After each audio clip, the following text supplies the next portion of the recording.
In 2008, there were a series of commercials airing that spoke in ominous tones about an inevitable pandemic.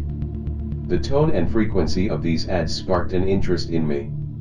I wondered if there was, indeed, an imminent pandemic looming on the horizon, or if this was propaganda to instill fear in the population, much like the threat levels that had become, by this time, more of a punchline than a deterrent.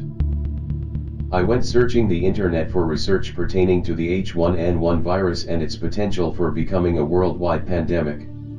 Somehow, I landed on a website, I really can't remember how, titled simply Schlorman.com. I would not advise going to this website, as the domain is now some sort of overseas Asian marketplace selling, ironically enough, hazmat suits. Upon arriving at Schlorman.com, there was a whole lot of nothing. I checked the source code and saw that there was, in fact, actually something there. If you highlighted the screen, words and sentences appeared. There were different lines from various religions and beliefs that were roughly the equivalent of the Golden Rule. Also buried in the source code was a link to a page, Schlorman.com/aflu. This took you to a page titled West Central Ohio Region Pandemic Flu Exercise 2008.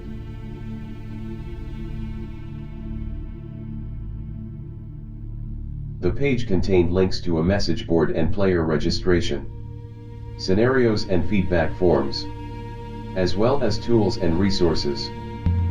The message board was inexplicably linked to a page on the Dayton Philharmonic Youth Orchestra's website. There was not a direct link within the website, only a standalone link from the AFLU page. So, this was all rather strange.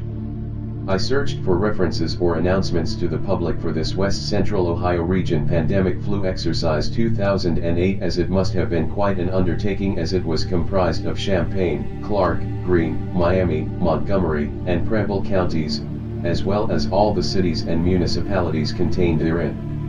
It also involved all the emergency responder agencies, the hospitals, and even ham radio operators. I could only find one small blurb in the Urbana Daily Citizen telling the public that there were going to be some exercises being performed by local agencies in response to a theoretical pandemic flu threat. In reviewing some of the information for this video, I found that most of the results and recommendations that were derived from the exercises were not published until 2016. Even the local televised news agencies were involved, recording several news updates to lend an air of legitimacy and authenticity to the event.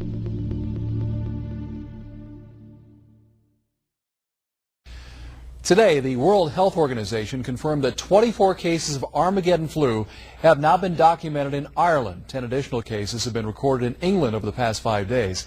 The Centers for Disease Control and Prevention in Atlanta is also investigating 4 suspected cases in Los Angeles. Communities across the country are afraid of what may be next.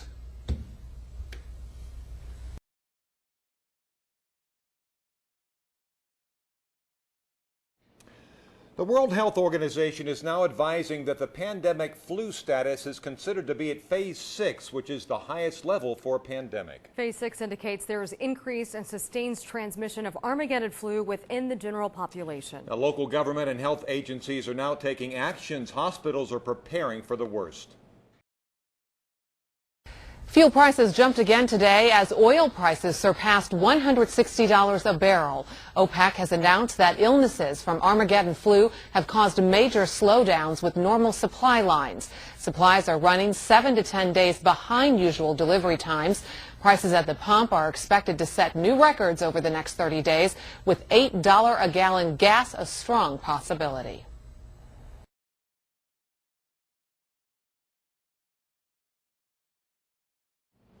Armageddon flu is now affecting us in ways we hadn't thought about. Severe shortages and supplies of chlorine are beginning to affect water and sewage plants throughout our community. Local governments are now making emergency plans for how water plants and sewage treatment operations can continue with little or no chlorine supplies. Untreated or poorly treated wastewater may soon be dumping directly into our local streams and have a great potential of contaminating our underground drinking water supply. More than 600 people were standing in line at the Kroger store on Needmore Road just about an hour ago. Rumors of numerous cases of Armageddon flu have caused a run on local stores, far worse than any winter storm. The stores cannot keep up with the demand for food as well as emergency items. The crowds are becoming increasingly unruly. Health authorities keep telling people they should avoid large crowds as much as possible. Los Angeles public health officials confirmed 6 cases of Armageddon flu in South L.A. Officials from the Centers for Disease Control and Prevention held a news conference this morning to alert all Americans that the U.S. is now involved in the worldwide pandemic flu problem. 4 of the 6 confirmed L.A. cases are critically ill. The flu is spreading easily from person to person, and numbers of ill are expected to increase dramatically in the coming weeks.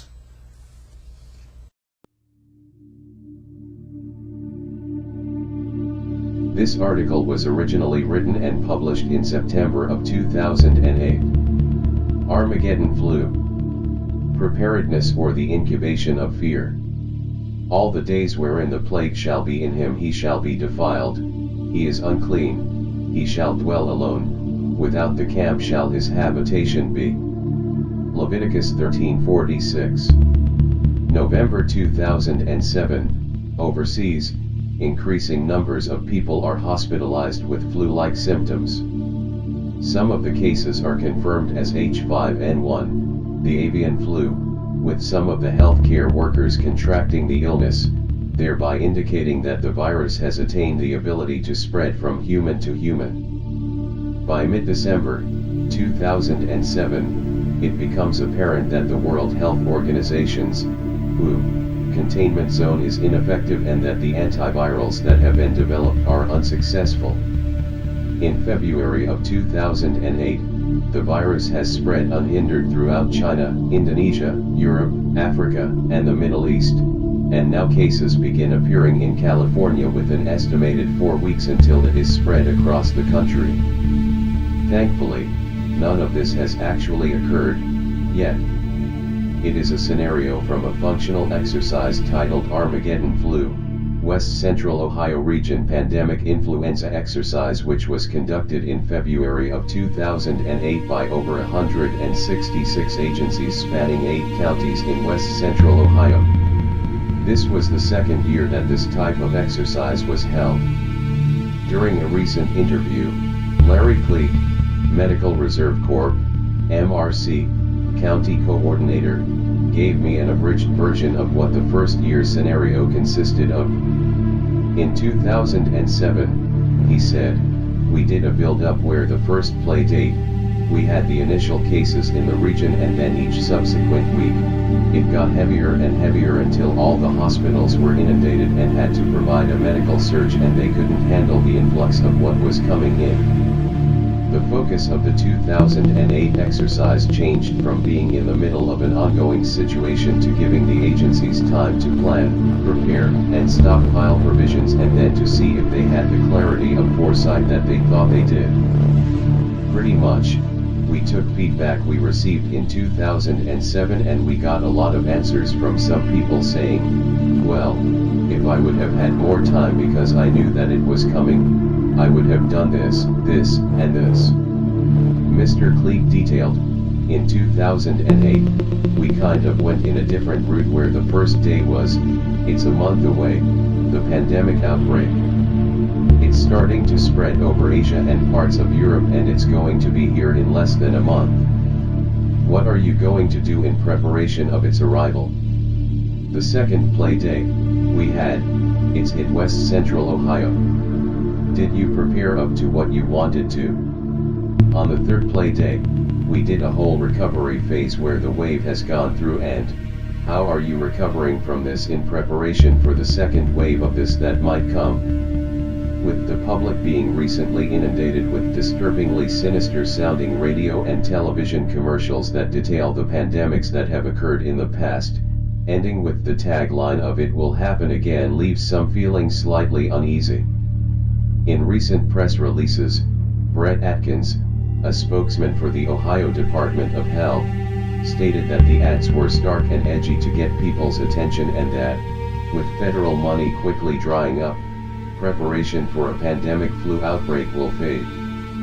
With the tenor and the frequency of the advertisements, it seems to walk the fine line between inoculation and indoctrination. One of the aspects that may go against such an awareness push seems to lie in the sheer number of avian flu-related deaths. The Center for Disease Control's CDC website states that as of June 19, 2008, there have only been 385 cases of avian flu confirmed in the world over a 5-year period. Deaths related to multi-drug resistant Staphylococcus aureus, MRSA, were estimated at 18,650 for 2005 in the United States alone, thus possibly surpassing the number of deaths from AIDS. Why then is the focus of the Ohio Pandemic Flu website, www.ohiopandemicflu.gov, as well as the national pandemicflu.gov, with its mirror site, avianflu.gov, specifically about avian flu, H5N1, to the exclusion of any other potential pandemic pathogens? I consulted with Sarah Moorman, another spokesperson for the Ohio Department of Health, and received this answer, an answer which was extremely similar to the one I received from Larry Kleek a week earlier. Well, I believe that's because the greatest threat at the moment is from the H5N1 virus circulating overseas, and they have had human cases. Sarah said from her Columbus office. It has not yet achieved the ability to be transmitted easily from person to person. The H5N1 virus is the one that scientists are keeping their eye on of the next potential pandemic flu strain. While the avian flu carries a high mortality rate, around 53%, the infinitesimal amount of currently confirmed cases cannot be construed by the average person as being an immediate threat. After the echo from the public service announcements warning of an imminent pandemic begin to fade and the number of visitors to the pandemic websites wane, could the state and national health organizations find that they have made an error in judgment? By presenting to the people a specific scenario that, for all intents and purposes, is negligible and distant to most Americans, after the initial curiosity and fear passes, the thought of a pandemic will go the way of the infamous terrorist threat levels. Again, why specifically avian flu? What if the avian flu pandemic that is envisioned by the scientists and health officials doesn't occur? Will all this training and preparation be transferable to battle another threat that has as yet to be seen? Yes, and you're looking at a pandemic of any type, so that's the main premise, you're preparing for a pandemic. Larry Kleek asserted. It doesn't have to be influenza. It could be something else that popped up. The other thing is that it ties in with other biological related things. You've seen outbreak with Ebola and that type of thing, so if something like that did happen, all of this planning is going to cover those biological areas. As an aside, he went on, let me bring up something else really quickly, in regards to smallpox or anthrax or those types of things, at least we've got a vaccine for those. The biggest thing with a pan flu or a flu-related item is that it will take 6 to 8 months for us to get a vaccine to fight that specific item, so that's probably the biggest difference. Because you can't make a vaccine for it until it's here and you know what you're dealing with. Sarah Moorman, who stated that she was not that familiar with the logistics of the pandemic exercises held around the state, replied with an answer pertaining to the website and subsequent materials produced and/or distributed by the Ohio Department of Health. Well, that is one of the things that we stress in our printed material to remind people that preparing for a pandemic, whether for a strain of H5N1 or another strain, will help them be prepared for any emergency. Sarah Moorman said. So, it is something that we stress more in our printed material, but is probably stressed a little less on the website. Avian flu, is it a pandemic? No. Basically, in the last century, you've had 3 pandemics, in 1918, in 1957, and 1968. 1918 was really the only severe one. There were milder forms of it in 57 and 68 and in the 1800s. There are 3 other pandemics that are registered, or historically identified. Basically, the big influx is, they say we're due for one. Perhaps I'm being obtuse with regards to the number of cases of avian flu and its potential severity.